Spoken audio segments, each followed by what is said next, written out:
Olá pessoal, eu sou a Karine, faço parte da equipe pedagógica da SEDUC e hoje falaremos sobre a simulação da ONU nas aulas de geopolítica. Essa simulação acontecerá no segundo bimestre e faz parte do itinerário de linguagem e ciências humanas.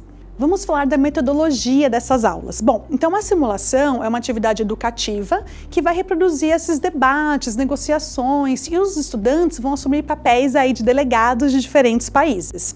E nessas discussões eles vão falar sobre os desafios internacionais, relações de poder, tensão, conflito, enfim. O objetivo geral dessa atividade é realmente colocá-los nesse papel aí de diplomatas, né, trazendo as relações internacionais e entendendo, compreendendo como funciona aí a política global. Bom, as 4 aulas, né, da simulação têm esse foco mesmo de debate, porque o objetivo é aprofundar o pensamento dos alunos, né, e construir esse repertório, conexões, né, que eles podem fazer com outros componentes e também, né, com os estudos ao longo do bimestre. E o nosso objetivo também, claro, é incentivar o protagonismo e a autonomia dos nossos estudantes aí durante as aulas.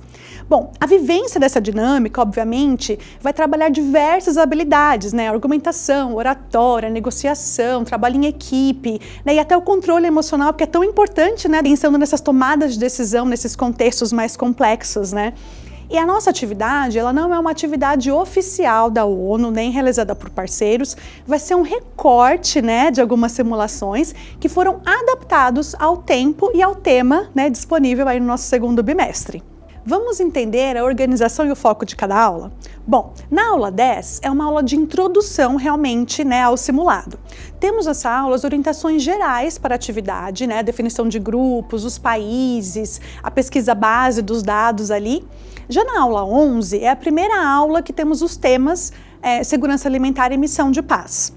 E nessa aula, os estudantes vão fazer realmente já a pesquisa, né, desses temas e também já começar a pensar no seu posicionamento político, nas estratégias e o treinamento em si, né, para o debate, registrando todos esses passos aí que eles vão descobrindo, né, dessas pesquisas.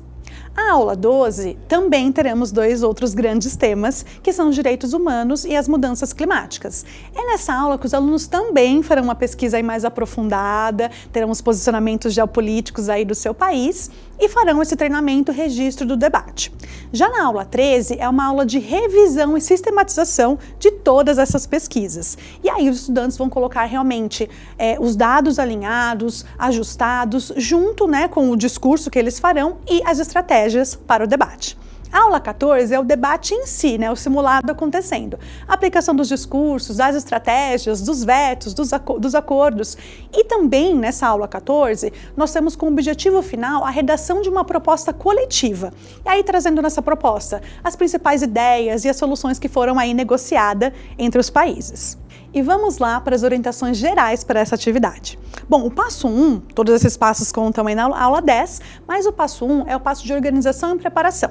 Então, a turma pode ser dividida em 5 grupos, os grupos podem ser sorteados, os países sorteados também. Cada um dos grupos representará um país. Então, nós temos a China, Estados Unidos, França, Reino Unido e Rússia. Esses países, eles são membros permanentes do Conselho de Segurança da ONU. Então, quer dizer, entre outras coisas, eles têm o poder de veto. Então, foram pensados aí estrategicamente. Bom, o poder de veto, ele permite que o país, né, vete as soluções apresentadas, independentemente do número de votos favoráveis aí dos nossos estudantes. Então, serão discussões aí bem bacanas. Bom, o passo 2 já são os papéis e responsabilidade do grupo. Então, cada grupo terá uma responsabilidade, né, que é compreender como o grupo todo, eles precisam compreender as características econômicas, políticas, sociais e ambientais desse país que ele representará. E cada grupo, né, debaterá os temas aí propostos como se fossem aí diplomatas do seu país na ONU. Em relação à organização, né, para uma maior eficiência aí das aulas e para a dinâmica também, os grupos serão divididos em papéis, né? Então, os estudantes, individualmente em duplas, podem ser divididos aí em papéis estratégicos. O primeiro papel é o porta-voz oficial, que é o estudante que fará os discursos aí mais formais no debate. Então, ele vai representar durante as votações todos os pronunciamentos, né, oficiais aí de cada país. Temos como segundo papel o negociador diplomático, que é o estudante que vai participar das negociações informais aí com os países, buscando alianças e compromissos, propondo emendas, né, e favorecendo aí os interesses do seu próprio país. O terceiro papel é o relator interno, é o estudante que vai fazer realmente anotações detalhadas do que está acontecendo, não pode perder nada, e precisa ter esses registros bem claros para tomadas de decisões depois aí do seu país. O quarto é o redator da proposta, que vai escrever, né, a emenda sobre as discussões finais aí e trabalha diretamente com todos do grupo, mas principalmente com o negociador diplomático. E aí nós vamos para o passo 3, então já entendemos os papéis dos estudantes. Agora no passo 3, que ele é referente à aula 10, nós temos a pesquisa base sobre o país. Então os estudantes precisam conhecer minimamente aí os seus países, então eles precisam entender se esse país costuma formar alianças diplomáticas, se o seu país, como ele é reconhecido geopoliticamente, qual é a atuação desse país, né, nas frentes militares. Eles pesquisarão, né, sobre a parte econômica do país, né, então como que é a característica econômica do seu país e como que reflete, né, na segurança alimentar, né, dá para fazer esse link com o tema. Se o país investe em ajuda humanitária, se o país faz parte de algum bloco econômico. E também é bacana que eles façam uma análise social e cultural do país, né, através dessa pesquisa, debatendo a diversidade, migração, refugiados e direitos humanos, né, como que funciona. Em relação à análise ambiental, é importante que os estudantes também compreendam, né, então como que o país trata essas questões ambientais, como ele atua frente às questões de sustentabilidade e também de mudanças climáticas. Bom, e vamos para o passo 4, que é a organização dessa pesquisa base. Bom, na aula 10, eles precisam entregar essa pesquisa base, que é um resumo. Pode ser um resumo, um mapa mental, as ideias principais, mas precisa ter esses temas, né, gerais propostos para que eles possam ter esse repertório para os outros temas que virão nas aulas 11 e 12. E aí nós também falaremos de uma parte super importante, que é a redação dos discursos e as estratégias desse debate, né? Então é importante que os alunos redigam os seus discursos, anotem, registrem, com base nessas pesquisas que eles vêm fazendo da aula 10 até a aula 14. É legal incentivar que os estudantes criem umas fases de impacto e consigam refletir a prioridade do seu país. E junto disso, é importante essa coordenação das reuniões para discutir estratégias, resultados de pesquisa. Então é importante, né, garantir que todos os estudantes aí estejam alinhados com as suas funções, com as suas pesquisas, para entregar um debate aí bem bacana. E durante a simulação, o que é importante? A simulação ela pode ser ajustada por vocês e pelos alunos para ser um momento mais dinâmico. É importante que todos estejam ali preparados para interagir em diferentes papéis, né? Porque todos vão ter a visão de todo, né? Esses papéis eles são divididos, mas é importante que todos compreendam aí as estratégias, qualquer situação que possa acontecer, aí eles estejam preparados para assumir outros papéis. A preparação coletiva dos estudantes é a chave para um desempenho eficaz no simulado. Então o entrosamento deles é muito importante. E agora vamos para o passo 5, que é a pesquisa. É importante que cada grupo se aprofunde na pesquisa do seu país, dentro do seu papel, e realmente tenha dados pesquisados que dialoguem aí com os 4 temas. É importante também a gente incentivar que esses dados coletados sejam aí os mais recentes possíveis.